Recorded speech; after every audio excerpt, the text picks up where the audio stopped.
Lloyd, how did you come to endorse Barack Obama in the last election? All right. In the last election, I remember Obama and Hillary Clinton were competing for the Democratic nomination. And I was actually contacting all the candidates that were running for president to try to get them to help us to stop the government from giving small business contracts to Fortune 500 firms. And the Obama administration responded. And we went back and forth with them, and we basically made an agreement that I would endorse him for president if he would release this press release that I wrote.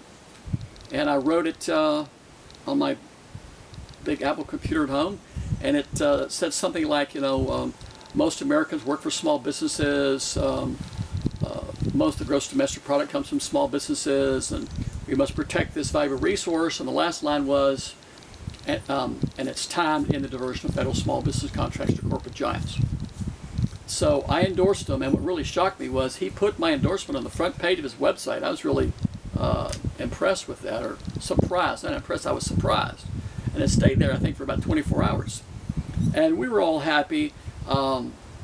I had met President Obama at a fundraiser here in Kentfield, and I was doing radio shows campaigning for him. And I remember telling him, I said, by the time you're elected president, I'll have done 100 radio shows telling people what a great president you're going to be. And he was real happy about that. And I would get up at 4:30 in the morning and do what I call drive time radio shows on the East Coast. And sitting on the floor of my living room in the dark, on the phone, doing these radio shows. I think I did as many as 6 in a day, kind of campaigning for him. And I would be talking to Republican radio guys that were not pro-Obama at all and debating them. And I remember one time I did a show where there was 2 hosts, debating me. I still won. I won every one of those things, by the way, talking about Obama. And so I campaigned for him, and I endorsed him. He put my endorsement on his website, and they put that statement up on the website, and I think they released it like a press release. And I really felt like, I've been fighting this thing for so many years, and I felt like we've got this, finally an honest man, a good president who's going to, excuse me, do what he said he's going to do. And I felt once again, like I did at that hearing, like, okay, this is over. Within 48 hours, they took the statement and took it apart. And they took the line, and it's time to end the diversion of federal small business contracts to corporate giants, and got rid of it and just left the other part, talking about how important small businesses are. So he tried to make it look like he never said it's time to end the diversion of federal small business contracts to corporate giants. And obviously he was contacted by, the lobby for the defense and aerospace industry. And, I guess they made an offer he couldn't refuse to drop that. And I was very disappointed. I was just crushed, actually, because I thought, I met him, I talked to him, I campaigned for him. And, in fact, my whole staff campaigned for him, for the Democrats for, a while, because we weren't happy with Bush. And it was so disappointing to think that, after all those years of doing that, and I thought that it was going to be over, and I thought he was a great guy. And when he did that, he basically went back on his agreement. I was devastated. And I think I actually started at that point in time, I quit campaigning for him, I remember that. But that was so disappointing. And of course, what he's done since he's been elected is not only has he refused to end the diversion of federal small business contract to corporate giants, they've done everything they can to make it easier for large corporations to hijack small business contracts. I've talked before about the fact how they took the parent company Dun & Bradstreet number off of the central contractor registration database, and of course I sued them and forced them to put it back on there. And that field was the field that federal investigators and journalists and people like myself used to see who really owns this company. Is this really a small business, or is it just a front for a Fortune 500 firm? So the man who promised to end the diversion of federal small business contracts to corporate giants has actually made it easier. And of course, during his first term, we've been in court, 12 times. Every time you want to know anything about who gets small business contracts in the Obama administration, you're going to federal court. And we've always won, by the way. And of course, when you get the information, you can see why they fought you on it, because it shows that, you know, a who's who of corporate giants from around the world are getting small business contracts. And it's really unfortunate because here we are in the worst economic downturn in 80 years. The U.S. Census Bureau tells us small businesses are responsible for over 90% of all the net new jobs.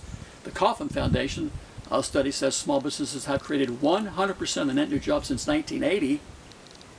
Nice little federal law, the Small Business Act, says small business should get 23% of all federal contracts. It makes sense. Small business employ half the private sector workforce. They're responsible for half the gross domestic product. 90% of U.S. exporters are small businesses. And yet the Obama administration is giving small business contracts to Fortune 500 firms here in the U.S. and companies all around the world. I think most Americans would be stunned to see the kind of companies: Rolls-Royce, British Aerospace, Finmeccanica, which is an Italian defense giant with like 76,000 employees, and a Russian company that's called Rosaborn Imports. It's an international arms dealer owned by the Russian government, and the Obama administration gave them something like $370 million in small business contracts. When the story came out, I think it was Bloomberg or someplace, they changed it. But if you look at today, I've been told it still shows as a minority-owned company. And under federal law, there's no such thing as a minority large business. It's called a small disadvantaged business. So they're still, you know, using it. So when the Obama administration says they do 23% with small businesses, when you look at the numbers of the top 100 recipients of small business contracts, 72 are large companies, including some of the biggest companies on earth.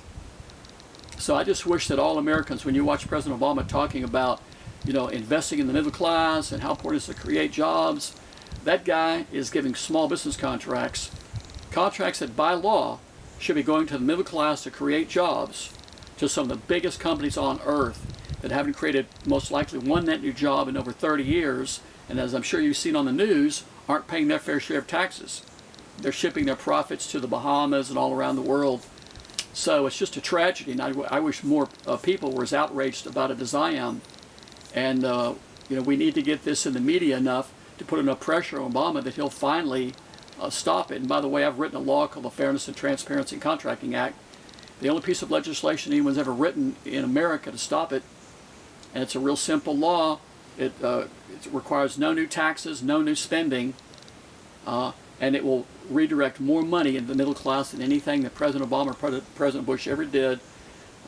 It'll redirect probably over $100 billion a year back into the middle class. So in the next decade, it would generate, it would put over $1 trillion in existing federal infrastructure spending in the hands of the middle class, the small businesses that create between 90 and 100% of net new jobs. And Obama could, you know, pass that tomorrow, but he won't, because he's not the man that I thought he was. He's not the man you think he is if you're an Obama supporter.